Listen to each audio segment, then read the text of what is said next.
नमस्कार बच्चों, आप सभी का स्वागत है आपके अपने यूट्यूब चैनल होम साइंस में, जिसमें आज आप सब पढ़ने वाले हैं MA second year home science और आप सबका पेपर 4 है। जैसा कि आप सबको पता है, पेपर 4 मैंने इससे पहले कल आप सबकी जो मैराथन क्लास ली थी वो बहुत इंपॉर्टेंट है, जिसमें मैंने लास्ट में जो वेरी शॉर्ट आंसर कराए थे वो सारे बहुत ही इंपॉर्टेंट क्वेश्चन हैं जो आपके पेपर में आने की संभावना है। तो जिन बच्चों ने उस वीडियो को पूरा नहीं देखा है वो बच्चे उस वीडियो को पूरा अवश्य देख लें। उसके बाद ये क्लास भी अटेंड करते रहें और पूरी क्लास अटेंड करें। पेपर से पहले जितनी भी मैराथन क्लास चलेगी सारे इंपॉर्टेंट क्वेश्चन को हम शामिल करेंगे, इसलिए सारे वीडियो अवश्य देखना।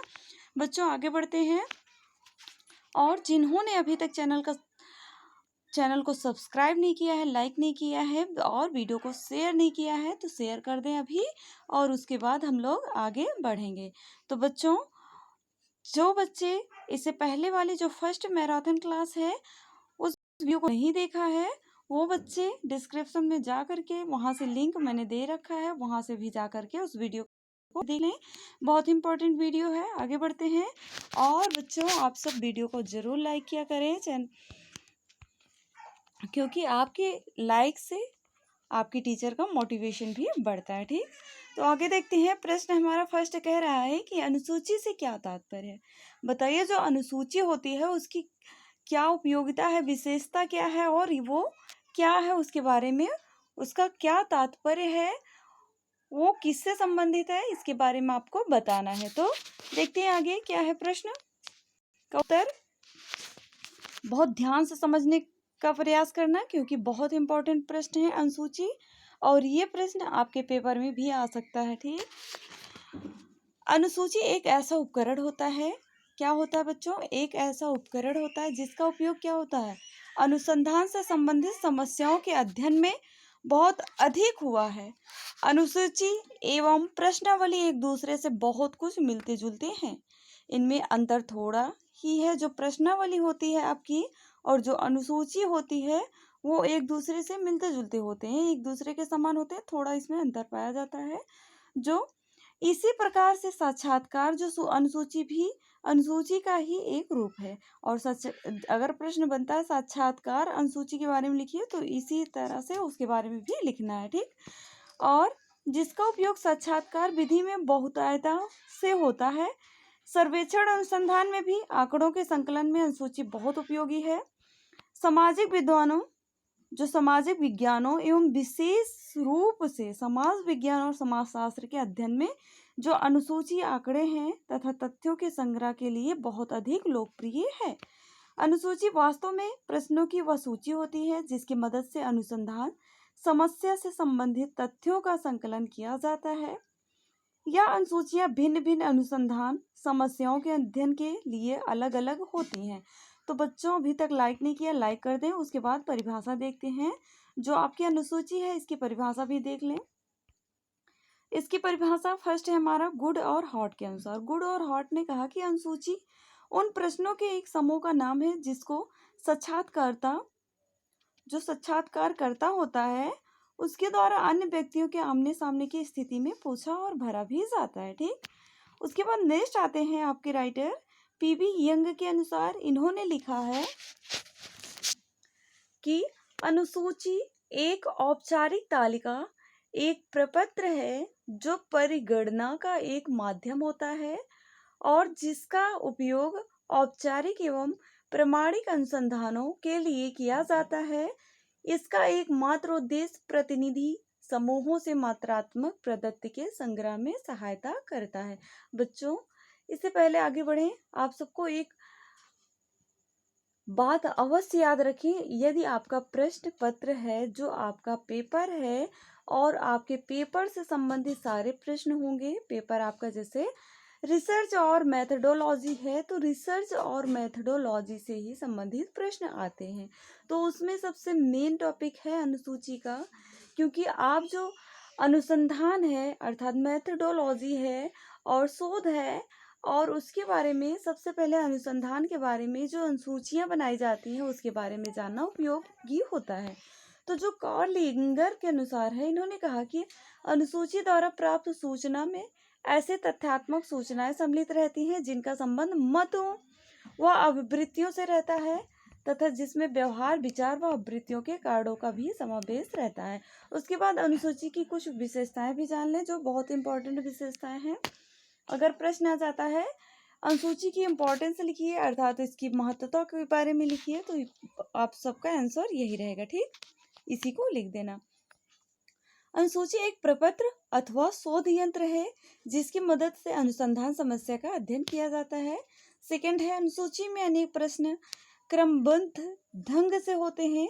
यह समस्त प्रश्न अनुसंधान समस्या के विभिन्न पक्षों से सम्मिलित होते हैं।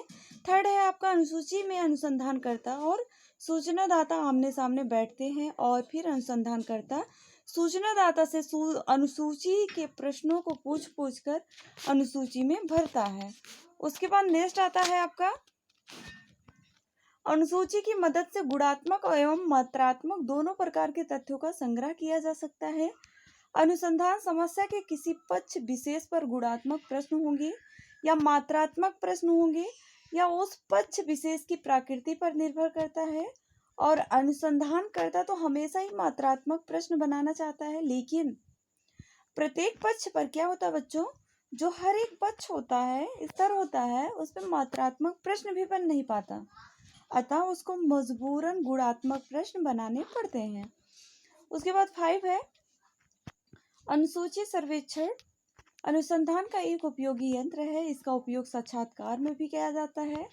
उसके बाद 6 है, अनुसूची एक ऐसा यंत्र है जिसके द्वारा शिक्षित एवं अशिक्षित दोनों ही प्रकार के उत्तरदाताओं से तथ्यों का संग्रह किया जाता है। उसके बाद 7 नंबर है आपका, अनुसूची के प्रश्नों, जो अनुसूची है उसमें प्रश्नों का एक निश्चित क्रम होता है जिसमें अनुसूची को भरते समय यह क्रम बदला नहीं जाता। जिस क्रम में प्रश्न होते हैं उसी क्रम में प्रश्नों को पूछ कर भरा जाता है। उसके बाद 8 नंबर है आपका, अनुसूची में यथार्थ संसूचन या सही संदेह वाहन अर्थात एक्यूरेट कम्युनिकेशन होता है। किसका एक्यूरेट कम्युनिकेशन का गुण पाया जाता होता है। इसका अभिप्राय यह है कि अनुसंधानकर्ता अनुसंधान समस्या के संबंध में जो कुछ पूछना चाहता है उसे सूचनादाता ठीक उसी रूप में समझता है, उसे समझने में कोई भ्रम नहीं होता है। 9 नंबर है, अनुसूची द्वारा अनुसंधान समस्या के संबंध में सूचनाओं के अपूर्ण संकलन से बचाव होता है, क्योंकि अनुसूची में अनुसंधानकर्ता पहले ही योजना अनुसार अनुसंधान समस्या के समस्त पक्षों पर प्रश्न बना लेता है। इसलिए क्या होता है, अनुसूची के प्रयोग से अनुसंधान समस्या के सभी पक्षों पर तथ्य संकलन हो जाता है। 10 नंबर है, अनुसूची में प्रश्नावली, निरीक्षण एवं साक्षात्कार की विशेषताएं पाई जाती हैं। उसके बाद 11 नंबर है, अनुसूची के प्रश्नों की भाषा सरल, स्पष्ट और बोधगम्य होनी चाहिए। अगर आप अनुसूची बना रहे हैं तो उसमें प्रश्नों की भाषा सरल होनी चाहिए जिसे व्यक्ति स्पष्ट रूप से देख सके, समझ सके, पढ़ सके, बोधगम्य होनी चाहिए। अनुसूची निर्माण करते समय बहुअर्थक, भ्रामक और जटिल प्रश्न नहीं रखने चाहिए। उसके बाद 11 नंबर है, अनुसूची में प्रश्नों का पर्याप्त संख्या होनी चाहिए। अध्ययन समस्या के जो समस्त पक्षों पर प्रश्न होने चाहिए और अनुसूची की छपाई आकर्षक होनी चाहिए। ठीक, नेक्स्ट है आपका साक्षात्कार की विशेषताएं। मैंने अभी बताया कि अनुसूची साक्षात्कार अनुसूची होता है, तो इसकी विशेषता भी देख लें। क्रमबद्ध प्रविधि होनी चाहिए। इसमें क्या होता है, साक्षात्कार एक क्रमबद्ध प्रविधि जिसके द्वारा साक्षात्कारदाता या अध्ययन इकाई से अपनी अध्ययन समस्या के संबंध में प्रत्यक्ष, परोक्ष एवं आंतरिक सूचनाएं प्राप्त करता है। उसके बाद 2 है, 2 या 2 से अधिक व्यक्ति। जी हाँ, साक्षात्कार में 2 या 2 से अधिक व्यक्ति होने चाहिए, क्योंकि साक्षात्कार में कम से कम 2 लोग होते हैं। एक साक्षात्कारता जो साक्षात्कार लेता है तथा दूसरा साक्षात्कारदाता जो साक्षात्कार देता है। एक तो लेता है, ग्रहण करता है, दूसरा देता है, इसलिए इसके लिए 2 व्यक्ति होना अनिवार्य होता है जिससे सूचना प्राप्त की जाती है। किसी भी अनुसंधान समस्या का अध्ययन करते समय साक्षात्कारदाता जो साक्षात्कार करता होता है एक अथवा एक से अधिक हो सकते हैं और उनकी टीम में 2 या 2 से अधिक सदस्य भी हो सकते हैं। इसी प्रकार साक्षात्कारदाता एक या एक से अधिक हो सकते हैं। साक्षात्कारदाता की जो सूचनादाता एवं अध्ययन इकाई भी कहा जा सकता है इसे। उसके बाद नेक्स्ट आता है, आमने सामने की गोष्ठी होनी चाहिए। साक्षात्कारता जो साक्षात्कार है, प्रविधि में साक्षात्कारकर्ता जो है और जो साक्षात्कारदाता हैं आमने सामने बैठकर बातचीत करते हैं तथा बातचीत के द्वारा साक्षात्कार कर्ता जो होता है सूचनादाता से सौहार्दपूर्ण संबंध स्थापित करता है। और फिर बातचीत के द्वारा क्या होता है कि जो साक्षात्कारकर्ता होता है वो कल्पनात्मक रूप से सूचनादाता के मन में प्रवेश कर जाता है। इसके बाद क्या होता है, वह अपनी समस्या के संबंध में सूचनादाता से सूचनाएं प्राप्त करता है।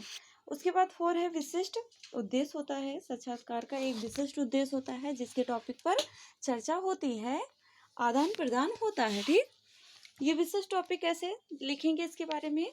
साक्षात्कार का कुछ न कुछ उद्देश्य होता है। इसका प्रमुख उद्देश्य अनुसंधान समस्या के संबंध में सूचना एकत्र करना होता है। नेक्स्ट है तथ्य संकलन। इसमें साक्षात्कार प्रविधि में साक्षात्कार की प्रगति के साथ साथ आंकड़ों अथवा तथ्यों का संग्रह भी किया जाता है। जो आंकड़े होते हैं आपका, आंकड़ों के बारे में भी इसमें बहुत इंपॉर्टेंट है, आंकड़ों के बारे में आपको जानना जरूरी है। तथ्यों का संग्रह भी चलता रहता है। आंकड़ों का यह संग्रह साक्षात्कारता जो साक्षात्कारकर्ता होता है स्वयं भी कर सकता है और यंत्रों की मदद से भी कर सकता है। ठीक, उसके बाद अंतर्वैयक्तिक स्थिति। साक्षात्कार में अंतर्वैयक्तिक स्थिति की विशेषता पाई जाती है। इसमें साक्षात्कारकर्ता और सूचनादाता अपनी अपनी भूमिकाएं अलग अलग नहीं करते हैं, बल्कि वह अपनी अपनी भूमिकाएं एक दूसरे के साथ पारस्परिक क्रिया प्रतिक्रिया करते हुए करते हैं। उसके बाद नेक्स्ट प्रश्न आता है आपका, सांख्यिकी परिकल्पनाओं के प्रकार बताइए। जो सांख्यिकी परिकल्पना है उसके प्रकार बहुत इंपॉर्टेंट क्वेश्चन है आपका सांख्यिकी परिकल्पना, तो इसे पूरा देखना बहुत ही महत्वपूर्ण है। इसके लास्ट में जो प्रश्न हम करने वाले हैं वो बहुत ही इंपॉर्टेंट क्वेश्चन है। आई होप वो प्रश्न आपके पेपर में जरूर आएगा, तो वीडियो को पूरा जरूर देखना क्योंकि सारे प्रश्न बहुत इंपॉर्टेंट है। ये क्या होता है, जो सांख्यिकीय परिकल्पना होती है इसमें धनात्मक परिकल्पना होती है, एक ऋणात्मक परिकल्पना होती है और शून्य परिकल्पना होती है। इसी प्रकार आगे देखेंगे, पहले इसके बारे में जान लें। यह परिकल्पना जो धनात्मक परिकल्पना होती है, यह परिकल्पना प्रायोगिक परिकल्पना का एक प्रकार होता है। यह परिकल्पना 2 अथवा 2 से अधिक चरों या 2 से अधिक समूहों के अंतर संबंध में होती है।